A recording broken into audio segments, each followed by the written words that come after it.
युद्ध पर सन्नाटा क्यों? आप देख रहे हैं हमारी खास पेशकश। मैं हूं आपके साथ आशा झा। ईरान पर अमेरिका और इजराइल के हमले के बाद पश्चिम एशिया के कई देशों में कोहराम मच गया।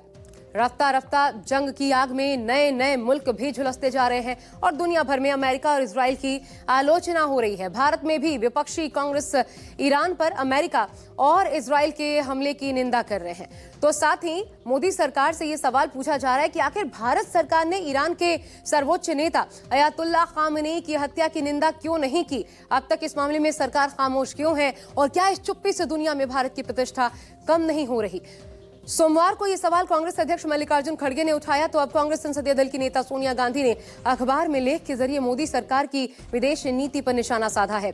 ये दावा भी किया है कि इस चुप्पी को निष्पक्षता नहीं समझा जाएगा। देखिए, ईरान पर अमेरिका और इजराइल के हमले ने पूरे पश्चिम एशिया को जंग की आग में झोंक दिया है। ईरान के साथ उसके पड़ोसी देश भी त्राहिमाम कर रहे हैं और जंग थमने के बजाय और नए नए इलाकों को अपनी चपेट में ले रही है। ईरान समेत दुनिया के कई देश इसे अमेरिका और इजराइल की दादागिरी बता रहे हैं। बातचीत के बीचों बीच ईरान के सर्वोच्च नेता अयातुल्लाह खामेनी की हत्या को विश्वासघात और धोखा बता रहे हैं। भारत में भी शहर शहर खामेनी की हत्या के खिलाफ प्रदर्शन हो रहे हैं। सड़कों पर उतरे लोग अमेरिका और इजराइल के खिलाफ अपने गम और गुस्से का इजहार कर रहे हैं। ये सवाल भी पूछ रहे हैं कि भारत ने अपने दशकों पुराने दोस्त के साथ हुई इस नाइंसाफी का विरोध क्यों नहीं किया? ईरान के सर्वोच्च नेता की टारगेटेड हत्या की निंदा तक क्यों नहीं की? जनता के मन में बैठे इन सवालों के साथ कांग्रेस ने भी मोदी सरकार की विदेश नीति पर चौतरफा हमला बोल दिया। सोमवार को कांग्रेस अध्यक्ष मल्लिकार्जुन खड़गे ने सोशल मीडिया पोस्ट के जरिए मोदी सरकार को निशाना बनाया तो अब कांग्रेस संसदीय दल की अध्यक्ष सोनिया गांधी ने भी इन सवालों को और पुख्ते तरीके से उछाल दिया। अंग्रेजी अखबार इंडियन एक्सप्रेस में छपे अपने लेख में सोनिया गांधी ने लिखा, जब किसी विदेशी राष्ट्राध्यक्ष की टारगेटेड किलिंग पर हमारा देश संप्रभुता या अंतर्राष्ट्रीय कानून का कोई साफ बचाव नहीं करता और निष्पक्षता का त्याग कर देता है तो ये हमारी विदेश नीति की दिशा और विश्वसनीयता पर गंभीर सवाल खड़े करता है। ऐसे में चुप रहना तटस्थता नहीं है। ईरान के सर्वोच्च नेता की हत्या पर सरकार की चुप्पी तटस्थता नहीं बल्कि कर्तव्य का त्याग है। यही सोनिया गांधी के लेख का शीर्षक भी है। इंडियन एक्सप्रेस में छपे इस लेख के शुरुआत में ही सोनिया गांधी ने सवाल दागा कि मोदी सरकार ने खामेनी की हत्या की निंदा क्यों नहीं की। सोनिया गांधी ने लिखा, 1 मार्च को ईरान ने कंफर्म किया कि उसके supreme leader अयतुल्ला Syed Ali Hussain Khamenei की हत्या पिछले दिन अमेरिका और इजराइल के टारगेटेड हमलों में कर दी गई। बातचीत के बीच एक मौजूदा राष्ट्राध्यक्ष की हत्या आज के अंतर्राष्ट्रीय रिश्तों में एक बड़ी दरार दिखाती है। इस घटना के सदमे के अलावा जो बात उतनी ही साफ तौर पर हैरान करती है वो है नई दिल्ली की चुप्पी। भारत सरकार ने हत्या या ईरानी संप्रभुता के उल्लंघन की निंदा करने से परहेज किया है। शुरू में यूएस इजराइल के बड़े हमले को नजरअंदाज करते हुए प्रधानमंत्री ने यूएई पर ईरान के जवाबी हमले की निंदा करने तक खुद को सीमित कर लिया। उन्होंने इससे पहले हुई घटनाओं के बारे में बात नहीं की। बाद में पीएम ने गहरी चिंता जताते हुए आम बातें कही और बातचीत और डिप्लोमेसी को लेकर बयान दिया। इजराइल और अमेरिका के हमलों से पहले यही तो चल रहा था। सोनिया गांधी ने कूटनीतिक प्रक्रिया के बीच ईरान पर अमेरिका के हमले को यूएन चार्टर का भी उल्लंघन बताया। वैश्विक व्यवस्था की परंपरा और सिद्धांतों के दिल पर हमला बताया। सोनिया गांधी ने इसे स्पष्ट करते हुए लिखा, इस मामले में चुप्पी न्यूट्रल नहीं है। ये हत्या चलती हुई डिप्लोमेटिक प्रोसेस और बिना किसी युद्ध की औपचारिक घोषणा की गई। यूनाइटेड नेशन चार्टर के आर्टिकल 2(4) किसी भी देश की क्षेत्रीय अखंडता या राजनीतिक आजादी के खिलाफ धमकी देने या ताकत का इस्तेमाल करने पर रोक लगाता है। किसी मौजूदा देश के प्रमुख की टारगेटेड हत्या इन सिद्धांतों के दिल पर हमला करती है। अगर दुनिया की सबसे बड़ी डेमोक्रेसी से बिना किसी सैद्धांतिक आपत्ति के ऐसे काम होते हैं तो इंटरनेशनल नियमों का खत्म होना या नॉर्मल होना आसान हो जाता है। सोनिया गांधी ने पीएम मोदी के हालिया इजराइल दौरे पर भी गंभीर सवाल खड़ा किया। खामेनी की हत्या के 48 घंटे पहले पीएम मोदी की इजराइल में मौजूदगी को भी संशय का सबब बताया। अपने आर्टिकल में सोनिया गांधी ने लिखा, टाइमिंग की वजह से बेचैनी और बढ़ जाती है। हत्या से मुश्किल से 48 घंटे पहले प्रधानमंत्री इजरायल के दौरे से लौटे थे, जहां उन्होंने बेंजामिन नेतन्याहू की सरकार के लिए साफ तौर पर सपोर्ट दोहराया था, जबकि गाजा संघर्ष में औरतों और बच्चों सहित आम लोगों की मौत की वजह से दुनिया भर में गुस्सा है। ऐसे समय में जब ब्रिक्स में भारत के पार्टनर जैसे रूस और चीन सहित ग्लोबल साउथ के ज्यादातर देशों ने इससे दूरी बना रखी है, भारत का बिना किसी नैतिक साफ राय के हाई प्रोफाइल पॉलिटिकल सपोर्ट एक परेशान करने वाला बदलाव है। इस घटना के नतीजे जियोपॉलिटिक्स से कहीं आगे तक फैले हैं। इस दुखद घटना का असर पूरे महाद्वीपों में दिख रहा है और भारत का ये रवैया इस दुखद घटना को चुपचाप सपोर्ट करने का इशारा दे रहा है। ईरान के सर्वोच्च नेता अयातुल्ला खामनेई की टारगेटेड हत्या पर सोनिया गांधी के लेख के एक हिस्से को शेयर करते हुए राहुल गांधी ने भी मोदी सरकार को निशाना बनाया। दलील ये कि भारत को संप्रभुता और शांति के लिए खड़ा होना चाहिए, चुप रहना तटस्थता नहीं। जब किसी विदेशी राष्ट्र अध्यक्ष की टारगेटेड किलिंग पर हमारा देश संप्रभुता या अंतर्राष्ट्रीय कानून का कोई साफ बचाव नहीं करता और निष्पक्षता का त्याग कर देता है, तो यह हमारी विदेश नीति की दिशा और विश्वसनीयता पर गंभीर सवाल खड़े करता है। ऐसे में चुप रहना तटस्थता नहीं है। किसी विदेशी राष्ट्र अध्यक्ष की हत्या पर अगर हमारा देश संप्रभुता या अंतर्राष्ट्रीय कानून के पक्ष में आवाज नहीं उठाता और निष्पक्षता से हटता हुआ दिखता है, तो ये हमारी विदेश नीति की दिशा और विश्वसनीयता पर गंभीर सवाल खड़े करता है। इस संदर्भ में चुप्पी को तटस्थता नहीं माना जा सकता।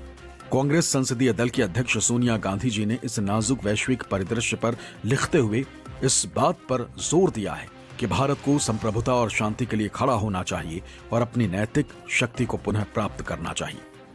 ईरान के सर्वोच्च नेता की टारगेटेड हत्या पर सोनिया गांधी के इस आर्टिकल का एक हिस्सा कांग्रेस महासचिव प्रियंका गांधी ने भी सोशल मीडिया पर साझा किया, इस अपील के साथ कि सोनिया गांधी का ये लेख हर किसी को पढ़ना चाहिए।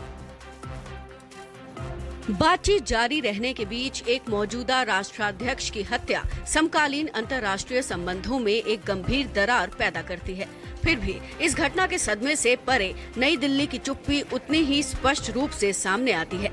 यहाँ कांग्रेस संसदीय दल की अध्यक्ष सोनिया गांधी जी का इंडियन एक्सप्रेस में छपा लेख है, जिसका शीर्षक है ईरान के नेता की हत्या पर सरकार की चुप्पी तटस्थता नहीं बल्कि कर्तव्य का त्याग है।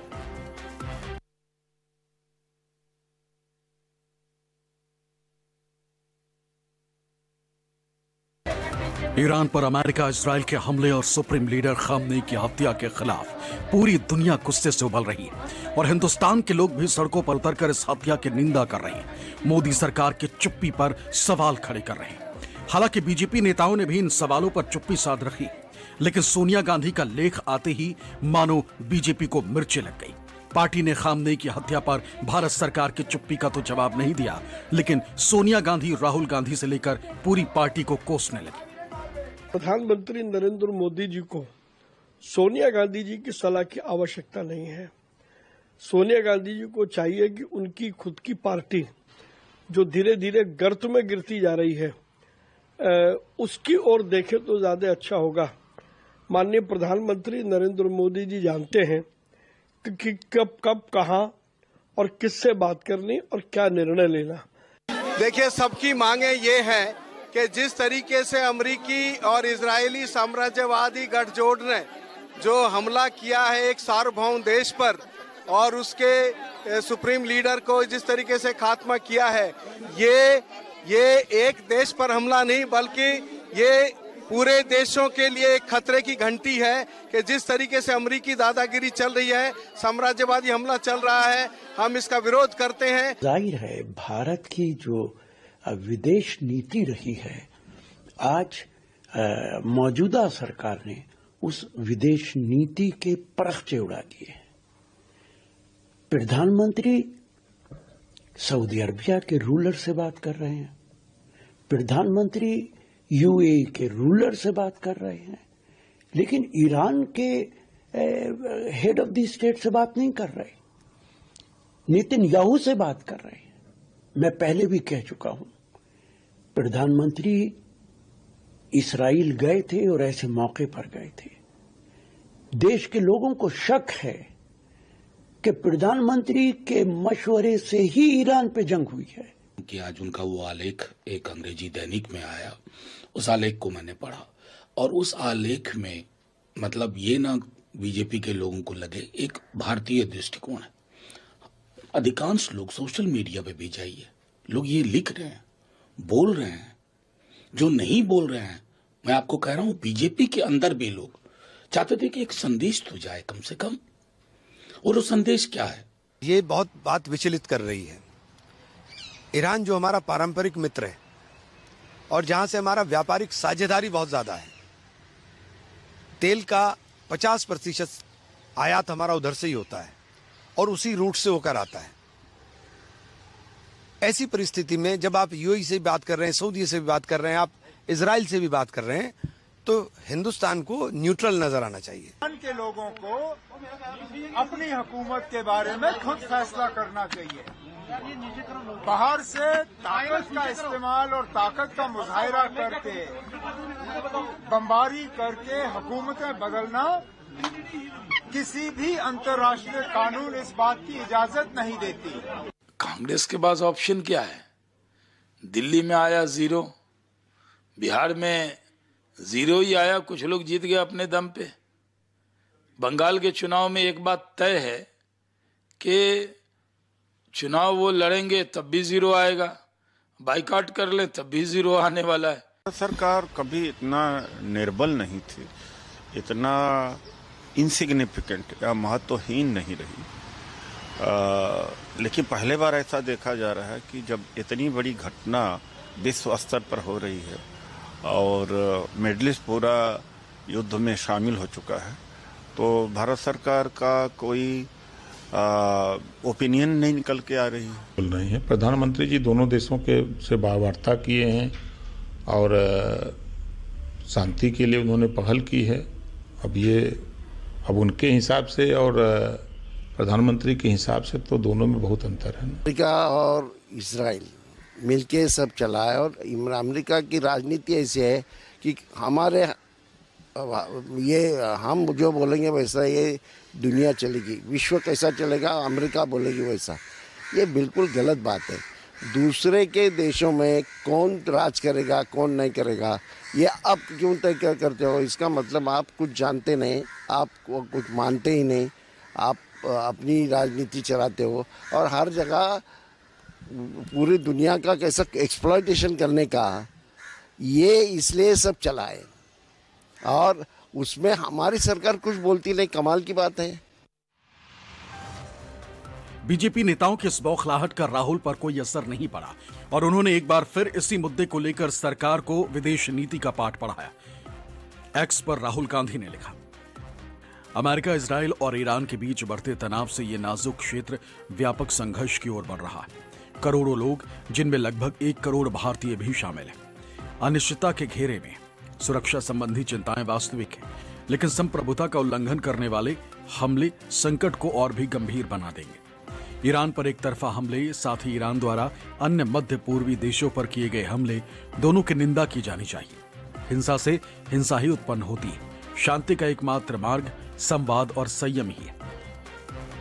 राहुल ने एक बार फिर दोहराया कि किसी राष्ट्राध्यक्ष की हत्या पर सरकार की चुप्पी भारत के साख पर बट्टा लगाने जैसा है। अपने पोस्ट में राहुल ने आगे लिखा, भारत को नैतिक रूप से स्पष्ट होना चाहिए। हमें अंतर्राष्ट्रीय कानून और मानव जीवन की रक्षा में खुलकर बोलने का साहस होना चाहिए। हमारी विदेश नीति संप्रभुता और विवादों के शांतिपूर्ण समाधान पर आधारित है और इसे सुसंगत बनाए रखना चाहिए।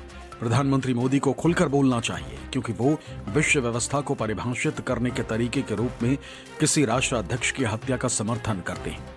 अब चुप्पी भारत की वैश्विक प्रतिष्ठा को कम करती। सोमवार को कांग्रेस अध्यक्ष मल्लिकार्जुन खड़गे ने भी सोशल मीडिया पोस्ट के जरिए ईरान पर अमेरिका इजराइल के हमले और ईरान के सर्वोच्च नेता अयातुल्लाह खामनेई की हत्या पर मोदी सरकार की चुप्पी की निंदा की थी।